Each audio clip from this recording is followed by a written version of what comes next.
Nuestro tercer paso consiste entonces en la elaboración de la distribución para datos agrupados en clases. Iniciando la primera clase con el dato menor de nuestro grupo de datos ya ordenados, que es 151. Tomando en cuenta la amplitud que calculamos aquí en el segundo paso en la regla de Sturge, nos damos cuenta que I vale 3. Quiere decir que cada clase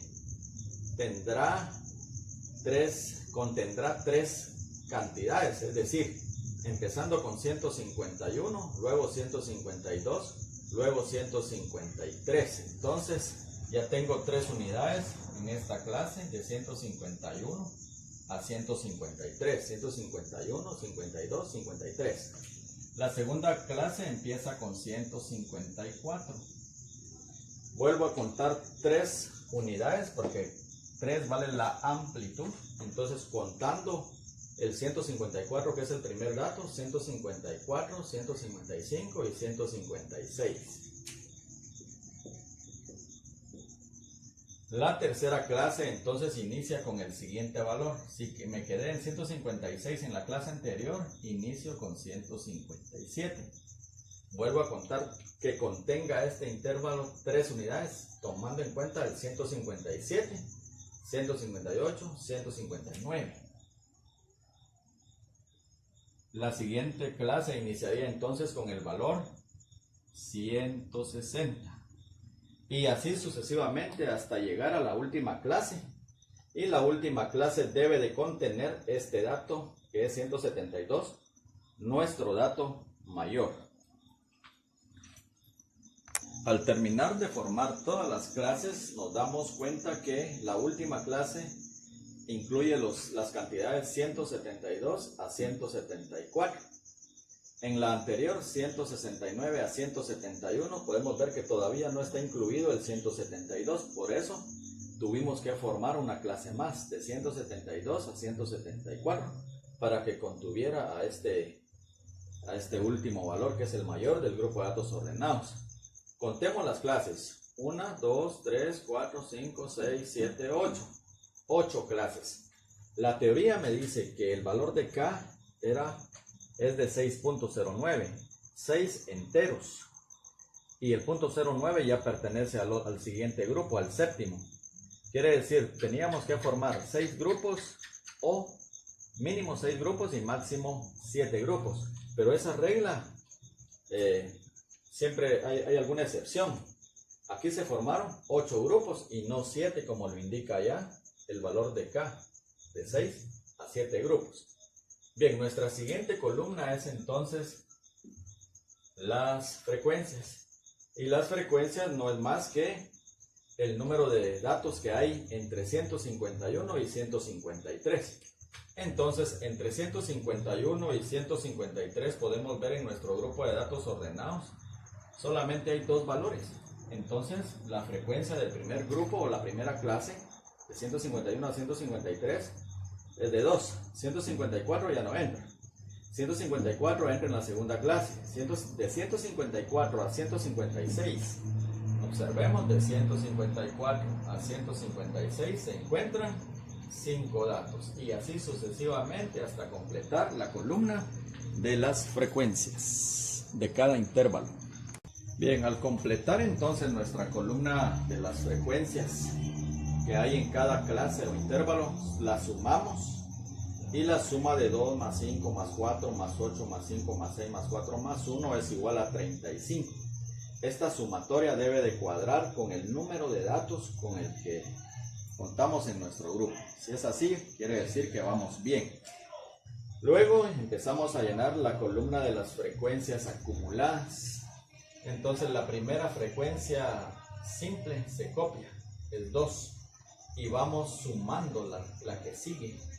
Entonces 2 más 5 es 7, más 4 es 11, más 8 es 19, más 5, 24, más 6, 30, más 4, 34 y más 1, 35. Si este dato es 35, igual que la sumatoria de las frecuencias simples, entonces quiere decir que nuestra frecuencia acumulada está muy bien.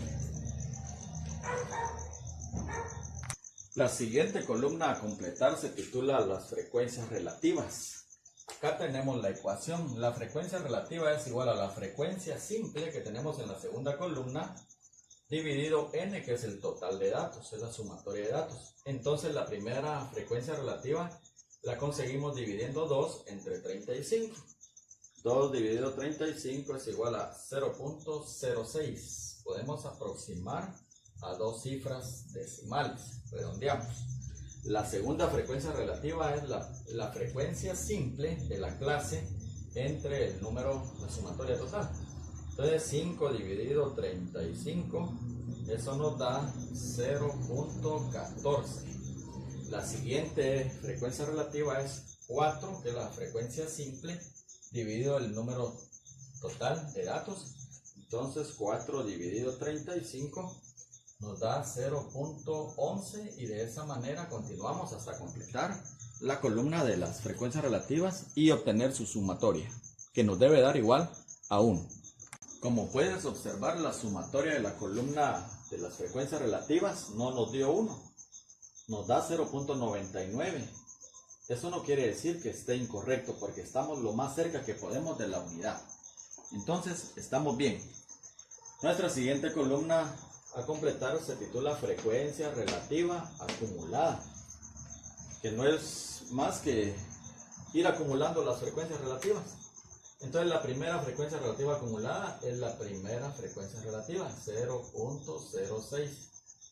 0.06 más la que sigue, más la frecuencia relativa que sigue, 0.14 más 0.6 es 0.20, más 0.11 nos da 0.31, más 0.23 nos da 0.54 y así hasta completar la sumatoria de hasta la última celda de las frecuencias relativas acumuladas.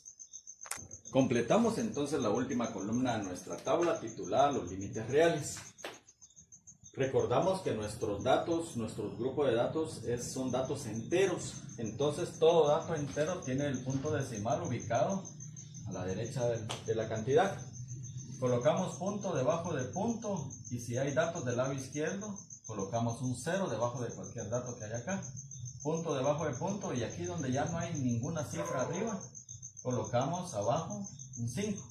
Así conseguimos entonces la cifra que vamos a restar y a sumarle a cada valor de las clases para poder hallar el LRI, que es el límite real inferior, y el LRS, que es el límite real superior.